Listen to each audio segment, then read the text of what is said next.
आज भारतीय जनता पार्टी की संसदीय बोर्ड की बैठक आदरणीय प्रधानमंत्री श्री नरेंद्र मोदी जी की उपस्थिति में और सभी संसदीय बोर्ड के सदस्यों के बीच में हमारी आज बैठक हुई।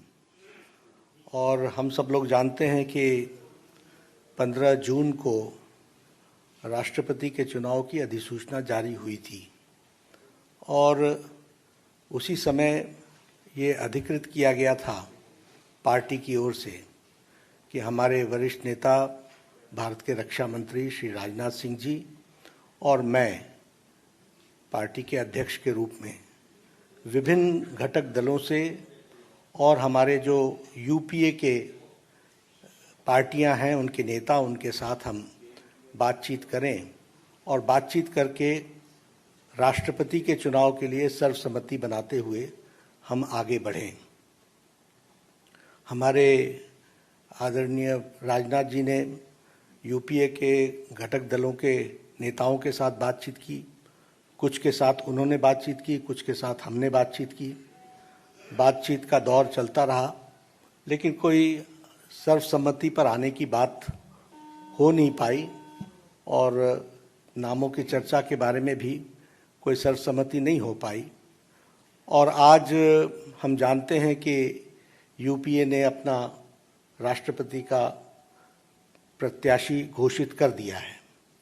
इसलिए आज की बैठक में हम सब लोग जो संसदीय बोर्ड के सदस्य थे, सब इस मत के आए कि भारतीय जनता पार्टी एनडीए अपने सभी घटक दलों के साथ बातचीत करते हुए हम राष्ट्रपति चुनाव के में अपना प्रत्याशी घोषित करें, क्योंकि यूपीए ने घोषित कर दिया। हम चाहते थे कि सर्वसम्मति से कैंडिडेट आए, क्योंकि राष्ट्रपति का चुनाव सर्वसम्मति से होता है तो अच्छा रहता है।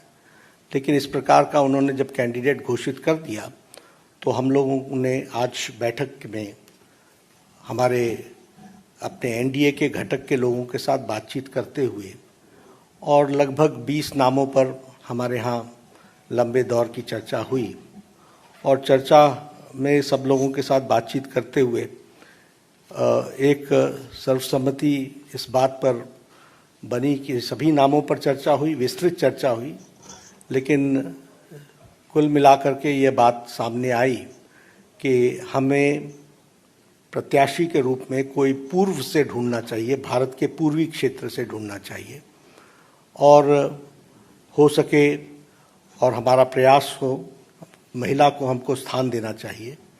और आज तक कोई आदिवासी ट्राइबल प्रत्याशी राष्ट्रपति के रूप में नहीं आया है, इसलिए हमें ट्राइबल पर और पहली बार कोई ट्राइबल को भारतीय एनडीए की तरफ से हम कैंडिडेट बना सकेंगे, ऐसा संसदीय बोर्ड पार्लियामेंट्री बोर्ड का मत था।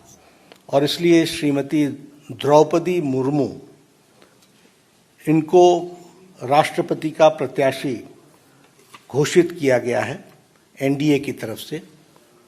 और हम सब जानते हैं कि श्रीमती द्रौपदी मुर्मू जैसे राधाकृष्णन जी शिक्षा से जुड़े हुए थे, सर्वपल्ली राधाकृष्णन राष्ट्रपति के रूप में, उसी प्रकार द्रौपदी जी का भी जीवन आजीवन शिक्षा से जुड़ा रहा और वो टीचर के रूप में, शिक्षक के रूप में उन्होंने अपना जीवन प्रारंभ किया।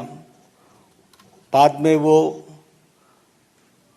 काउंसलर भी बनी और वाइस चेयरपर्सन रायरंगपुर की बनी और उसके बाद उन्होंने एक लंबा अरसा विधायक के रूप में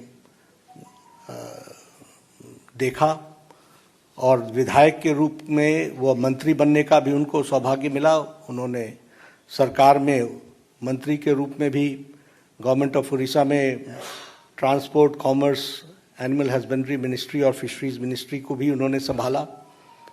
और सबसे अच्छी बात यह भी रही कि उन्होंने Neelkanth award for best MLA 2007 का वह भी उन्होंने अर्जित किया, उनको मिला। और बाद में वो 2015 से लेकर 2021 तक झारखंड स्टेट की गवर्नर रहीं। तो इस तरीके से उनका राजनीतिक जीवन रहा है।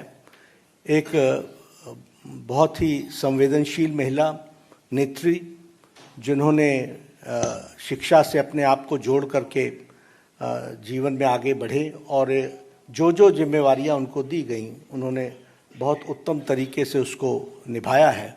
इसलिए एनडीए ने और एनडीए के सभी घटक दलों के साथ बातचीत होते हुए आज संसदीय बोर्ड ने श्रीमती द्रौपदी मुर्मू को अपना राष्ट्रपति के कैंडिडेट के रूप में घोषित किया है। बाकी जानकारियां और डिटेल हम देंगे, उनका बायोडाटा आपको अटैच कर दिया जाएगा। यही घोषणा मुझे करनी थी। तो ये भी सब डिटेल्स वर्कआउट होगा, हम लोग उसके दृष्टि से चर्चा करेंगे, लेकिन घोषणा हुई है, यह मैं कहना चाहता हूं। बहुत बहुत धन्यवाद।